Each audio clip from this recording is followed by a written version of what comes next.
Man City kick-started the new season with an eye-catching 4-0 win at Wolves, but there was not too much to smile about at the Etihad last weekend as City suffered a disappointing 2-0 home defeat to Tottenham.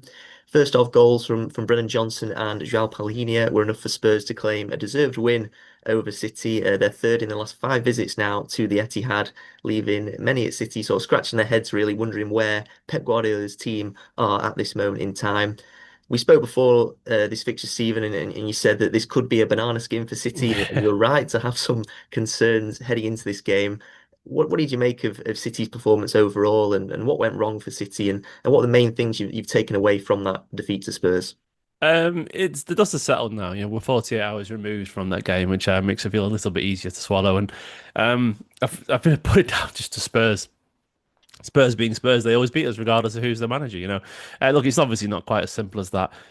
They were just a side probably slightly more in rhythm with who they want to be than City. Look, and initially when the game was finished and through the game when you're experiencing it, it felt a lot more negative, I guess, than maybe it was. I actually sort of agree with Guardiola's assessment that the game wasn't actually as bad as it maybe appeared on the surface of things, and there was lots to like, just lots to work on at the same time, and essentially it boiled down to City not taking their chances while also making a couple of mistakes and them taking theirs. Which I know that's a very simple way of putting it, and that's most of football. But it doesn't mean you necessarily played terribly, or maybe it doesn't mean you played well, but it doesn't necessarily mean you aren't moving in the right direction if you have a performance like that. Given how early on it is in the season, still, second game only, barely any preseason for Manchester City. So I expect like a lot of the issues are avoidable that led to City, conceding soft goals, incredibly soft goals. And I suspect they'll be fixed. And it's just going to be a matter of rhythm and time. Whether we can get there, we don't know. But I don't think it's definitely a case of throwing, the baby out with the bathwater yet. I think we can be quite calm and just see how this new side develops. And it was a very new side. That's the thing. It's like there's so many changes to the City side, and all the favourites, all the fan favourites were playing. James Trafford, Ait-Nouri, which we'll talk about in a bit, and maybe not, but him going off injured, I definitely don't think helps City in terms of the rhythm.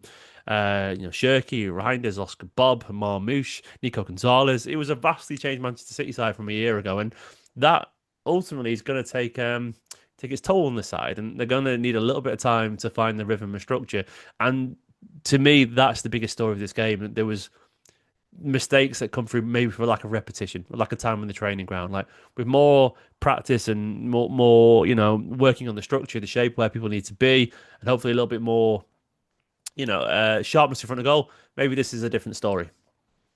Yeah, and do you think that's the main thing now for City going forward, that they sort of get that they sort of gel together now more on the training pitch in these next few weeks, heading into that sort of tricky run of games now against Brighton, Man United, and Arsenal. Is that the key thing for you?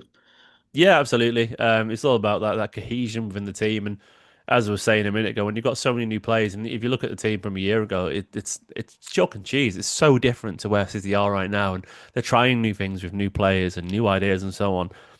I think there's a reason why managers prefer, you know, an evolution as opposed to a revolution. A gentle change, because when you force this many new players into a side, unless you get very, very lucky, and I'm not saying force, but you know what I mean. If you do this, it's going to be very hard to hit the ground running to the extent that Manchester City are used to, because there's just too many players who are still trying to find themselves in a City shirt. Nico Gonzalez, for example, he started a little bit when he first joined, but then didn't play much.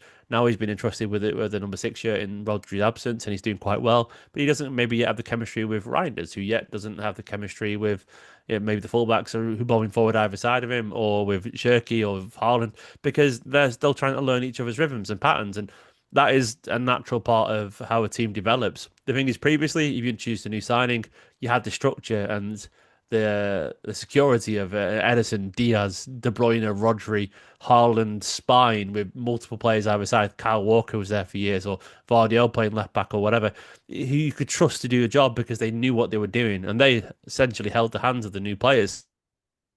There's none of that now. Everyone's trying to hold each other's hands, but some people don't know where to go yet, and that's absolutely fine. It's just it makes it difficult to really gauge where the team is at, and it makes it also difficult to gauge the quality of these players. I think they're good enough. We just don't know yet. We just don't know yet how they're going to adapt to the Premier League. And it's very hard to judge their individual performances in isolation, knowing there's so many parts around them that aren't moving in sync yet. So I think it's fair to say, going back full circle, like it's all about that cohesion. And until we know that these players have had that chance to play alongside each other, we don't really know where City are at. And I think that's fine, basically.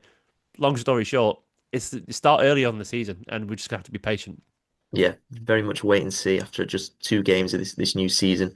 You mentioned there as well about Rayan Ait-Nouri coming off injured in the first half. How big of a blow is that? Hopefully it's not too long, but it's not ideal to see a summer signing, someone that's, rated highly coming in at City to go off so early.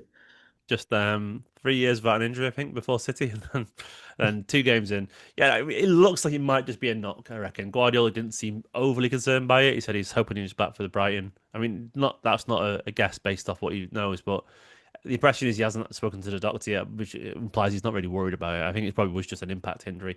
But I think Ait-Nouri, we brought on Nathan Ake, who obviously isn't as progressive as Ait-Nouri, nowhere near as progressive as Ait-Nouri, and he's probably a little bit rusty too, given he's not played a lot of football with injuries last season. And so much of I think what City are trying to do probably involves people like Ait-Nouri with their immense technical ability and his skill stepping past people into midfield and linking with people and open passing channels down the left because he's left-footed. Ake is too, but Ake doesn't have that same technical ability.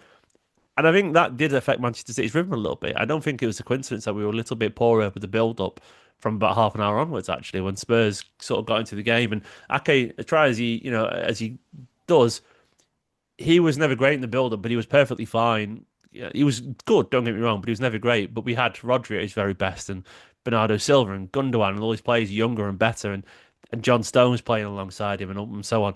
We didn't need to lean on Ake to help us get the ball up the pitch. Peak Edison and goal and so on.